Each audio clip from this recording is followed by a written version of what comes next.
This video will cover the requirements for giving credit to the sources of information used in writing academic papers when using MLA style. This video summarizes guidelines for in-text citation provided by the MLA Handbook 9th edition. MLA style is primarily used for academic papers written in the discipline of English. Most academic disciplines use APA style for in-text citation and other aspects of preparing a paper. The two citation styles are very similar, but students should be aware that requirements for academic papers written in most disciplines will vary from those provided here. Providing proper in-text citation in your academic papers is fundamentally about avoiding plagiarism. If you don't give credit to your sources in the manner that's specified by MLA style, APA style, or another required citation style, it is highly likely you'll commit plagiarism, even if you didn't intend to do anything wrong. So suffice it to say, it's really important to get this right. The first thing to know is that any time you use information from any source, you must give credit to the person who wrote that source. And just to be clear, to cite a source means to give credit to the person who wrote that source. MLA guidelines require that you give credit to your source in two ways, by providing an in-text citation and by creating a works cited page.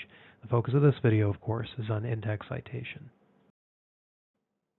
To keep this video concise, I've detailed the requirements for creating a works cited page on a separate video, which is also available on my YouTube channel. Another important overarching point is that in general, writers of academic papers should paraphrase, not quote, others' work, putting others' ideas into completely different words, and include an in-text citation. So you have to do two things: put the information into your own words and add an in-text citation according to the guidelines we're about to cover.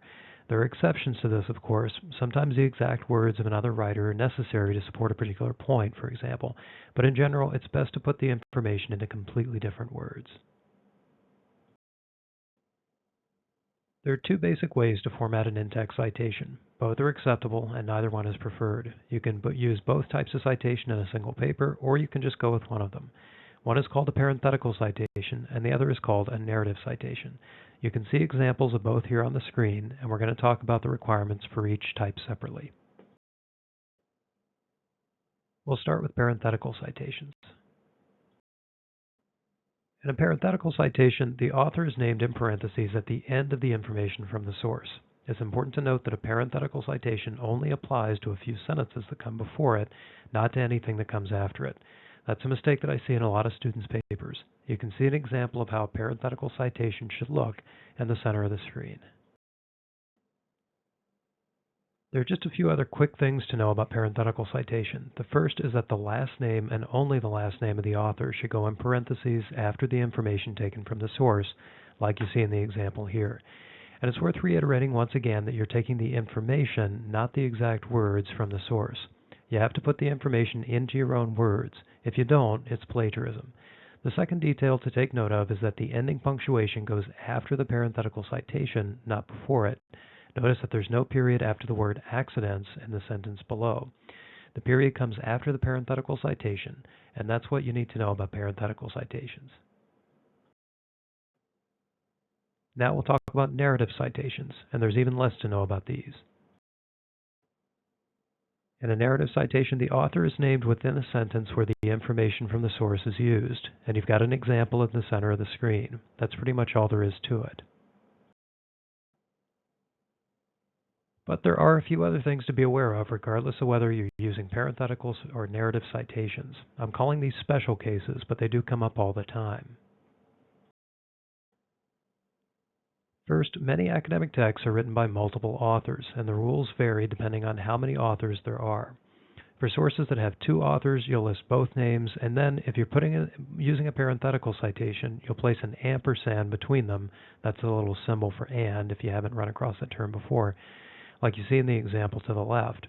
Or if you're using a narrative citation, you'll place the word and spelled out between the two names, like you see in the example on the right. For sources that have three or more authors, use the name of the first author that is listed, followed by a comma, and then the phrase et al., which is Latin, I'm told, for and others. Another thing that comes up a lot is that an academic report or an article will be authored by an organization, not by an individual or a group of individuals. These types of texts are actually increasingly common. These sources generally have no author listed, Instead, the organization is the author. Use the organization's name in place of the author in the in-text citation, like you see here. And the final thing to know, and please excuse the attempt at humor here, is that citations must match each other. So if you use information from a source in the text of your paper, even if you only use it once, and even if it's just filling in some small insignificant detail, you must include that source on your works cited page. And yes, professors do check this stuff. It's a tough job, but somebody's got to do it, so be nice to your professors. And that concludes this video on in-text citation.